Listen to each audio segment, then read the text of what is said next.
Bonjour à tous, bienvenue dans cette vidéo où je vais vous présenter un livre qui s'appelle La sagesse du tarot d'Elizabeth Esch, qui est un livre que je trouve très intéressant, même si il a certains défauts, dont certains défauts viennent du fait que c'est un livre qui a été écrit il y a très longtemps. Mais j'aime beaucoup la personnalité d'Elizabeth Esch, et je trouve qu'elle a fait un travail qui est très riche à partir du tarot et qui est le tarot d'Oswald Wirth. Alors, Oswald Wirth, c'est, je ne sais pas si vous avez vu des tarots, celui qu'on voit le plus souvent, c'est celui-ci, qui est un de ces tarots. Elle s'est en fait, elle s'est inspirée de celui-ci, que Lo Scarabeo avait ressorti en mettant du brillant en fait ici, à ces endroits-là. Donc si jamais vous achetez ce livre, que ça vous intéresse de travailler avec, et que vous voulez avoir le jeu, soit vous récupérez les planches sur internet, je crois que c'est possible de les récupérer parce que c'est un tarot qui est libre de droit, soit vous achetez, je crois qu'il n'y a que la version de Lo Scarabeo avec des paillettes derrière. Elle n'a travaillé, enfin elle n'a présenté avec précision pratiquement que les majeurs, mais elle a quand même parlé aussi des mineurs, alors que Wirth n'avait pas fait de mineurs. Lui, il avait travaillé que sur les majeurs.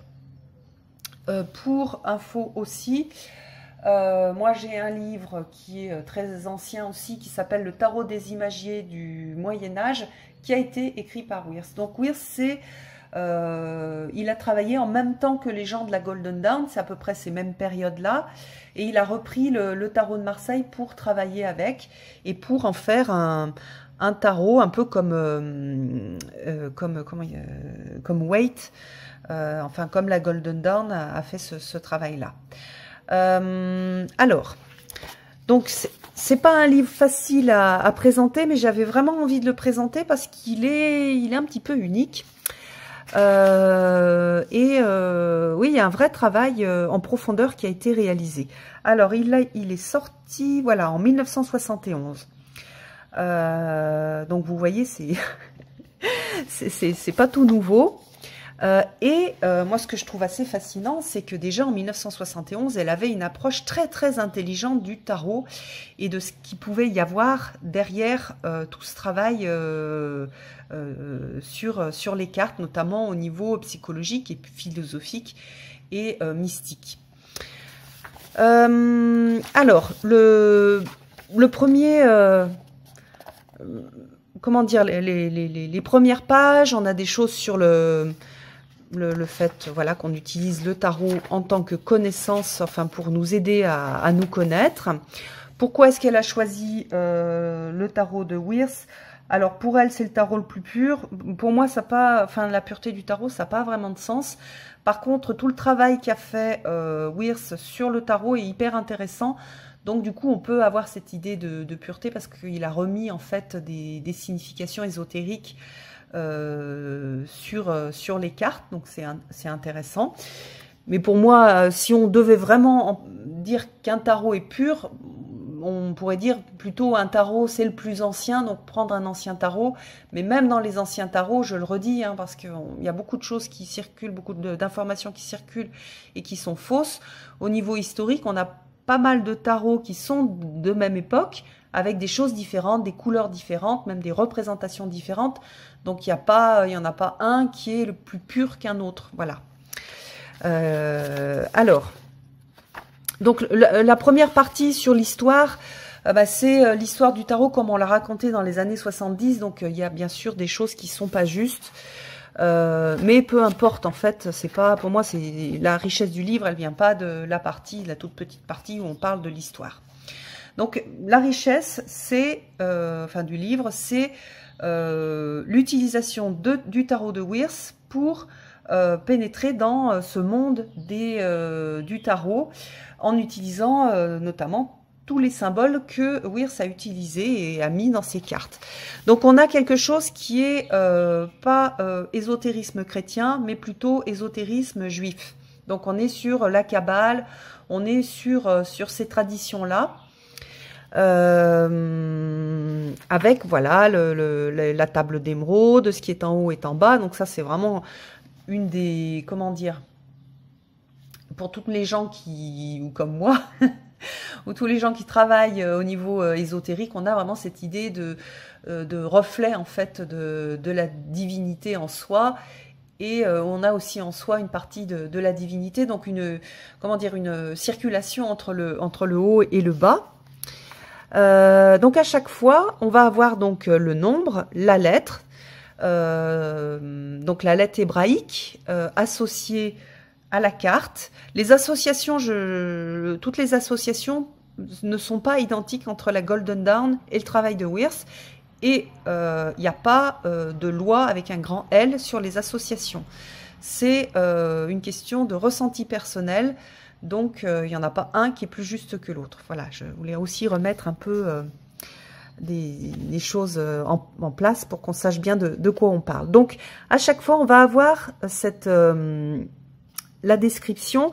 Alors moi, ce que j'ai fait, puisque en fait, j'ai une version qui n'est pas identique à celle qu'elle a utilisée, en fait, il a dessiné plusieurs tarots.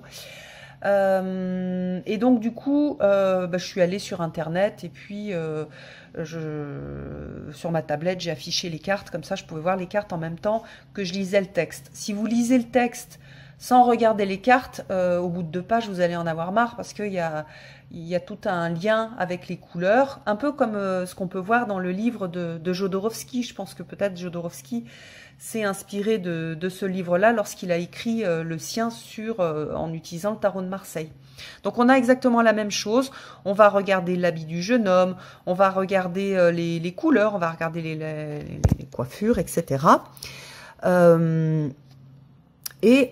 Ensuite, on a ces interprétations. Alors après, que ces interprétations viennent de la carte ou qu'après on utilise ces interprétations, cette compréhension de la carte, même sur un tarot de Marseille, sur un Rider-Waite, ça n'a pas d'importance parce qu'en fait, elle cède de ces codes couleurs et de ce graphisme pour ressortir l'essence de la carte, mais l'essence de la carte, on peut la retrouver en utilisant d'autres tarots. Donc c'est quand même c'est pas un livre qui se lit vite fait, sans trop réfléchir. Ça demande pas mal de réflexion. Ça demande de s'attarder sur ce qui a été écrit. Ça demande un peu de temps d'intégration. Et si jamais ce livre vous intéresse, moi, ce que je vous conseille, c'est de prendre des petites notes. Là, je ne l'ai pas encore surligné, mais je pense que c'est intéressant d'aller prendre des notes. Et donc vous voyez qu'il y a pas mal de choses, il y a pas mal de choses et plein de choses que je trouve vraiment super intéressantes. Voilà, il y a des endroits où on a des choses un peu en gros. Il y a des liens avec l'arbre de vie, avec la Kabbale. Donc si la Kabbale vous intéresse, je pense que vous allez vraiment beaucoup aimer ce livre-là. C'est bien d'avoir une petite notion de Kabbale au départ pour rentrer dedans.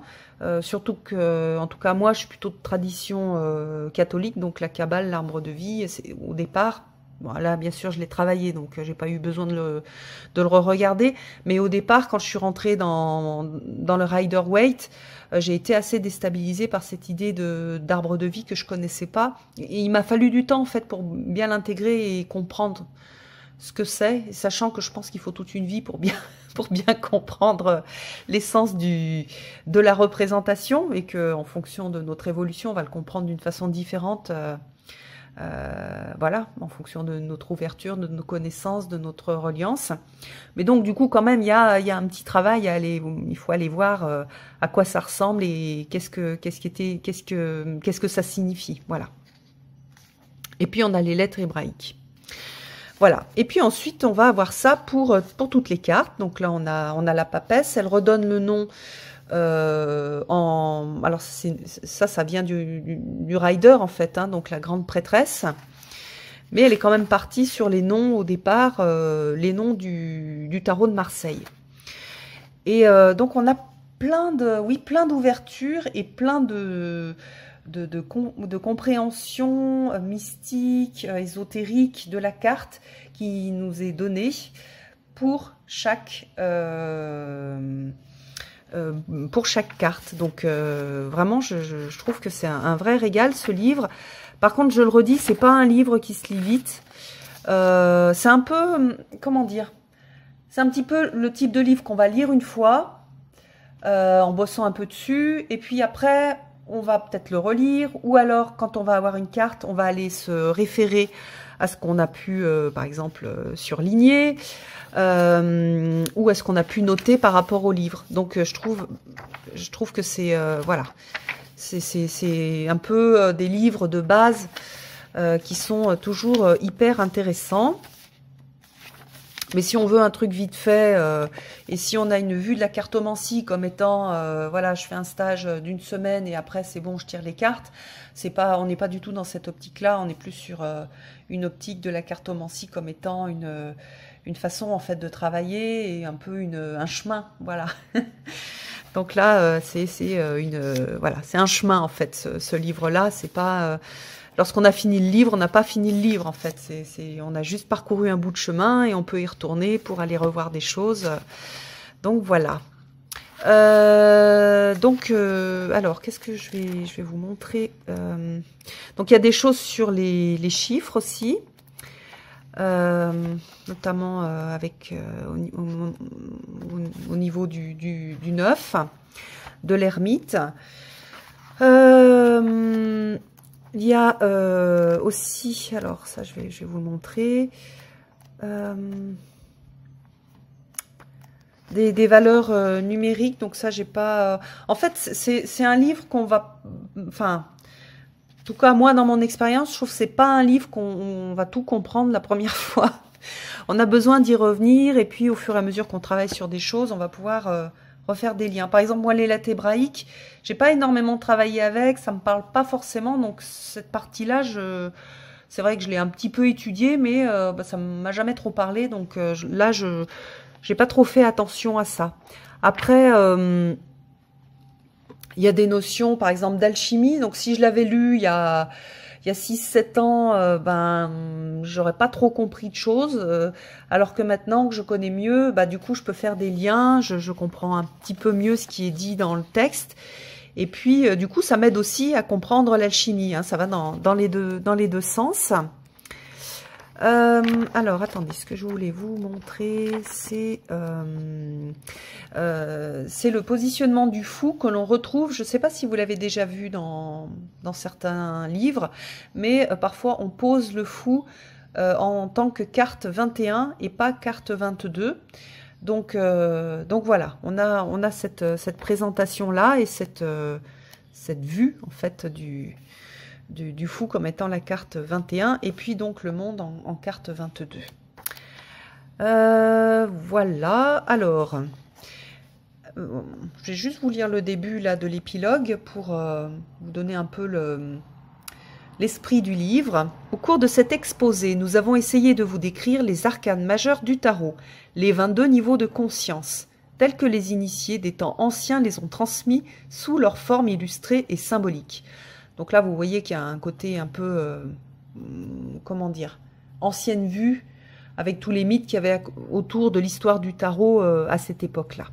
Nous sommes convaincus que bien des lecteurs auront reconnu la période qu'ils traversent actuellement ou celle qu'ils ont déjà passée. Donc, dans les cartes en fait. À maintes reprises, il nous est donné de parler de ces cartes, et il n'est pas rare, après plusieurs années, de voir revenir quelqu'un qui, très surpris, nous raconte comment il a vécu tout à coup un état d'âme, reconnu et compris parfaitement une certaine carte, alors qu'il avait cru avoir tout oublié du tarot.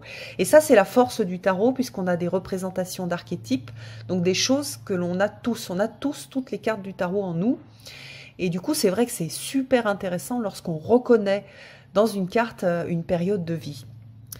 Donc voilà. Ensuite,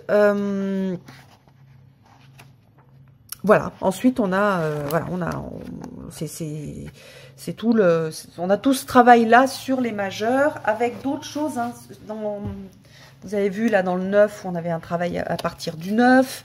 On a aussi d'autres informations. On a les lettres hébraïques, on a des compréhensions de l'arbre de vie. Donc il y a pas mal de choses, des choses.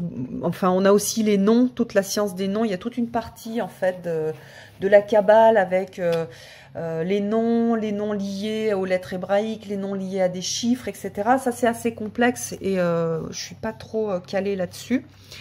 Pour l'instant, c'est pareil, ça me parle pas. Moi, je fais toujours au fur et à mesure que les choses me parlent. Je me force jamais à apprendre ou à aller lire des choses qui me parlent pas. J'essaye de voir un peu. Hein, je commence à un peu étudier les choses, mais si je vois que ça n'a pas de sens pour moi, bah j'arrête. Donc, je vous invite à faire la même chose. Donc, ça veut dire que pour moi, c'est vraiment un livre un peu de base. Un livre qui est beaucoup plus large d'utilisation que juste avec le Wirth. Alors bien sûr, si vous l'avez, si vous l'aimez, je vous invite à le prendre, hein, parce qu'il n'y a pas énormément de livres dessus. Il n'y a que celui justement de l'auteur.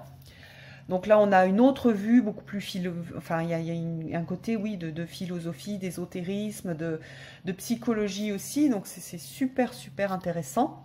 Mais on peut aussi, sans utiliser ce tarot-là, faire ce travail-là qui est une invitation à aller explorer les différentes cartes dans notre psyché, dans notre vie. Et du coup, voilà, je trouve ça vraiment intéressant. Alors par contre, je le redis, c'est pas un livre facile. Si vous voulez un livre facile, prenez des petites bibles, etc. C'est un livre voilà, c'est un livre de travail, c'est un livre de cheminement. C'est un livre auquel on va refaire référence, qu'on va relire une fois qu'on aura capté d'autres choses ou vécu d'autres choses dans nos vies. Mais c'est un livre voilà, qui demande de l'investissement au niveau intellectuel et au niveau temps. Et puis au niveau cœur en fait, parce qu'il faut mettre du cœur pour s'investir. Sinon on n'a pas trop envie. Voilà, donc je suis contente de vous le montrer parce que c'est vraiment une proposition qui est un petit peu unique et du coup bah, je trouve ça très chouette avec bien sûr bah, le côté, voilà, ça a été écrit dans les années 70, donc toute la partie historique elle est teintée de tous les fantasmes que l'on écrivait auxquels on croyait dans ces années-là à propos des cartes. Mais ça ne, comment dire, pour moi, c'est ok. Quand je les ai vus, j'ai souri et je suis passée à la partie qui est vraiment l'apport de l'auteur sur toute cette richesse, toute cette vie qu'elle fait ressortir du tarot et de la signification des cartes. Voilà, je vous embrasse tous, à bientôt.